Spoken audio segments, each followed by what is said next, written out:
Hey guys, welcome back to my channel. It is me, Heather. I hope you guys are doing good and through your denture journey. Whether you're in the beginning of your denture journey or the, veteran, you're doing your permanent. You want to know how to do adjustments. Here is a way to do it, but please note, if you have a warranty on your denture, you cannot do any work for yourself or you will void your warranty. So this video is more or less for people who do not have a warranty.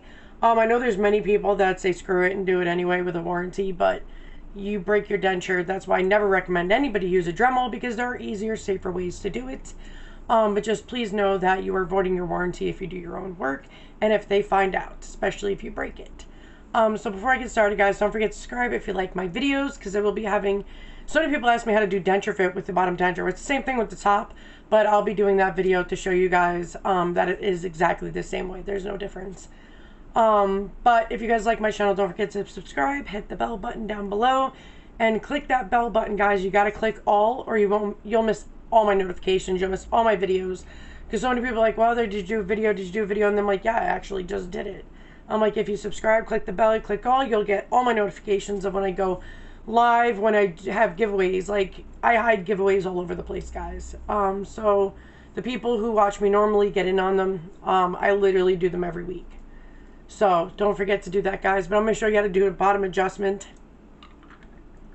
I need to. My gums now have gotten used to it, to where now it healed over the scar, but there's no more pain. But I need to take out this soft reliner and show you guys how I do my adjustment. Now what you want to do, and before you do your adjustment, put these in your mouth and see exactly where it hurts. So here and like, it's really the inside where your muscles are. If you take your tongue to the roof of your mouth, see, mine popped. If it pops, moves, does whatever, that means your tongue muscles are hitting into your denture. So you need to adjust to where it's above the tongue muscle at its highest point. So that would be the highest to the roof of your mouth. So you want to put quite a bit and do it over it, so you can move around with your denture, have flexibility, talk, eat, without your bottom denture popping out. A lot of people get frustrated with the bottom denture. I was psyching myself out, hearing everybody like, oh my god, the bottom denture is awful, I can never wear mine. And so many people were saying this, but that's the main reason for bottom denture. You don't have a top palate. The palate holds the suction, right? But you got to understand the top doesn't get nearly even close to as much food and liquid as it does inside of it, because it's up here. You eat right here and to the bottom. Food automatically hits the bottom. Every time you eat, drink, everything sinks to the bottom. Then you swallow it. Unless you force it up, it doesn't go up there. And also goes inside the back palate. That's why soft reliners are needed to be done. But make sure, so many people do this to where, they feel some soreness, but then they go ahead with their soft reline without an adjustment.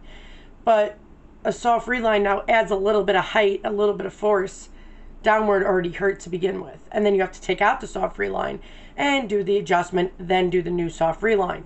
So it's best to always do your adjustments before you do a soft reline, because it can add the extra pain to it if you already need a adjustment. So always make sure your adjustments are done if needed before you even do the soft reline. So I'm going to show you guys. I'm actually going to always clean your denture first. So hold on one second. Alright guys, so what I do is I use my Polydent brush, because it's so small and it gets in every nook and cranny. Now my palates are, get down to your level.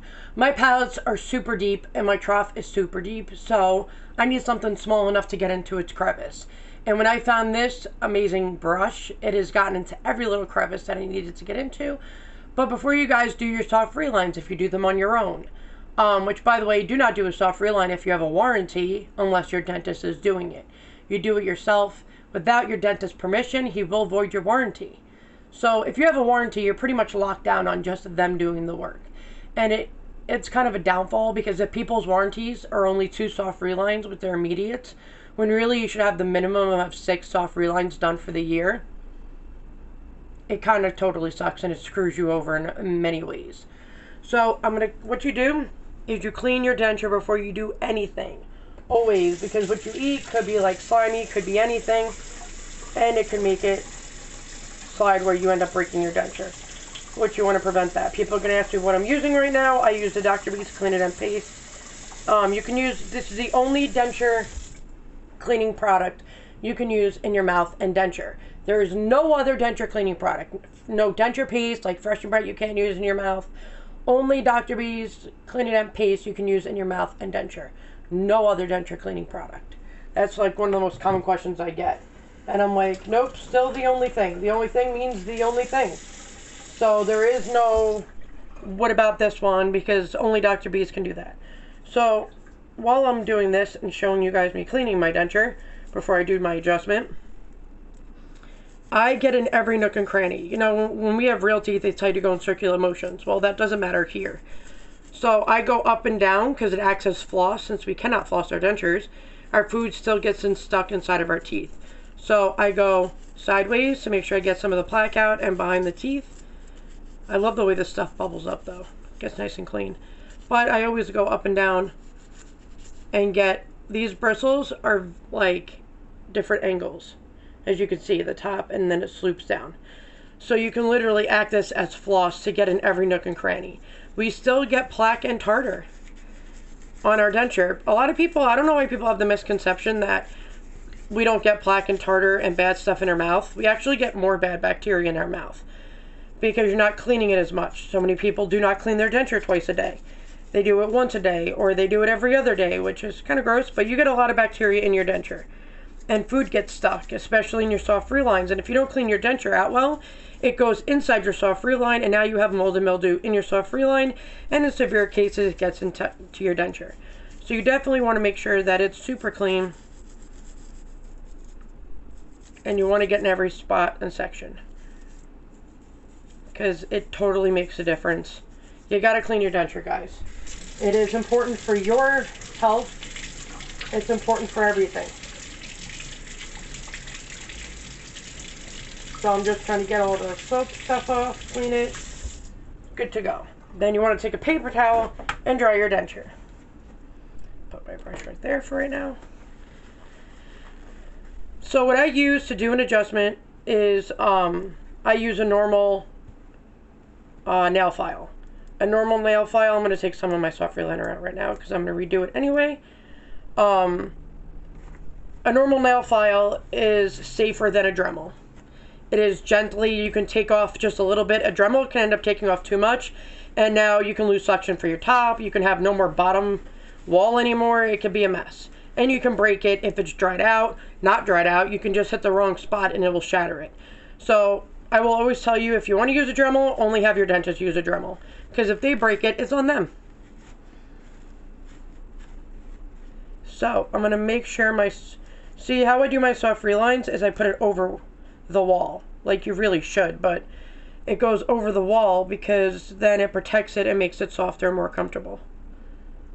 But I want to loosen up the soft free line. I'm taking it out anyway, so it doesn't matter.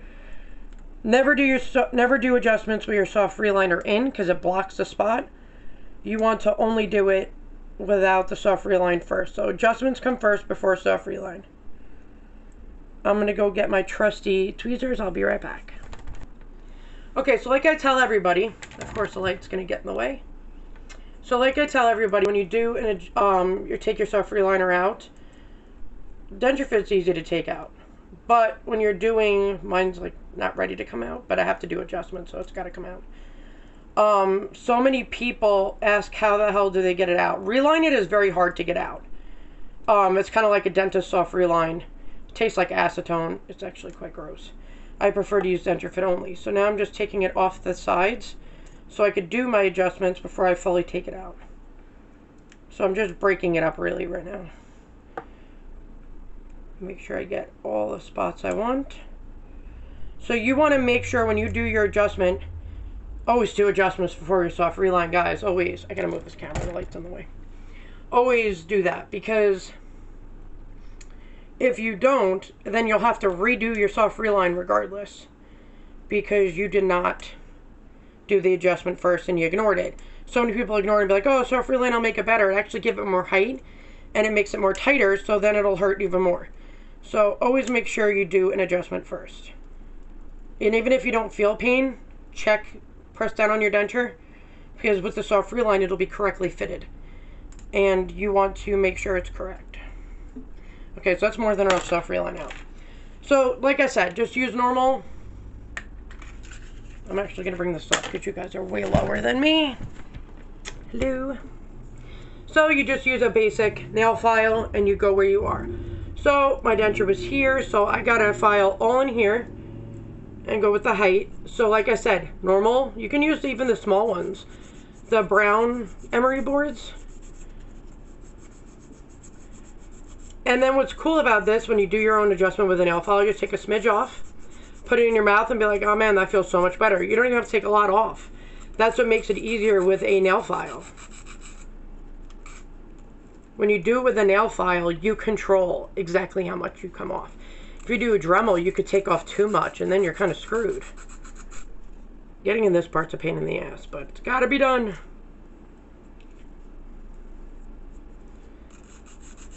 So I feel around my mouth. I take my tongue and feel around. If you feel any openness, any mouth sores, anything, it might not even hurt. You just feel like there's a cut there. That's where you do a soft reline. I got to do it all in here. All that's beat up and cut up. So then just take a little off each time. And then you rinse it off, put it in your mouth, see how it goes.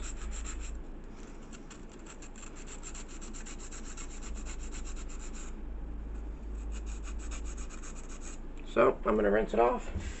It's going to be loose since I took out some of my soft reline.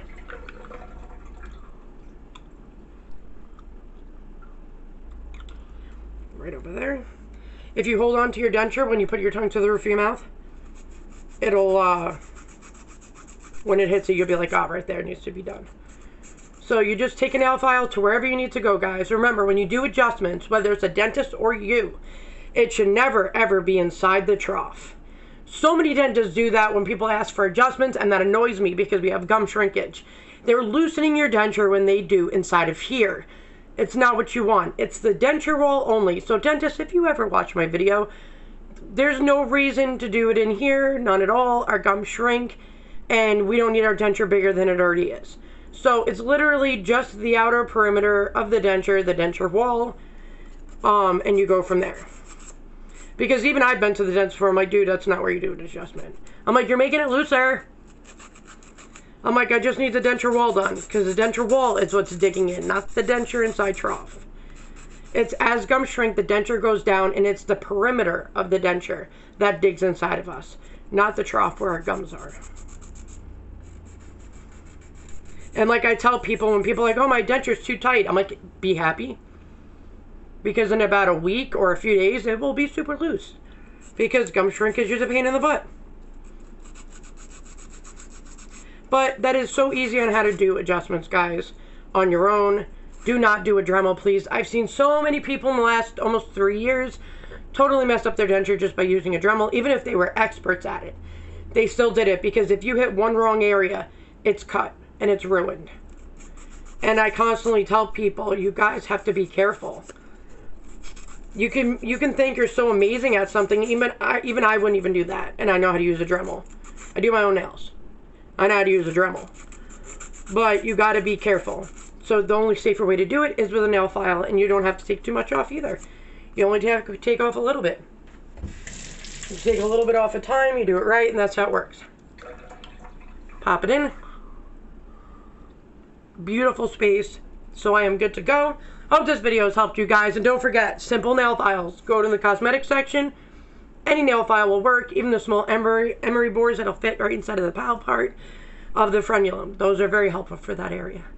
But I love you guys. Have a healthy, happy denture day. Later, guys.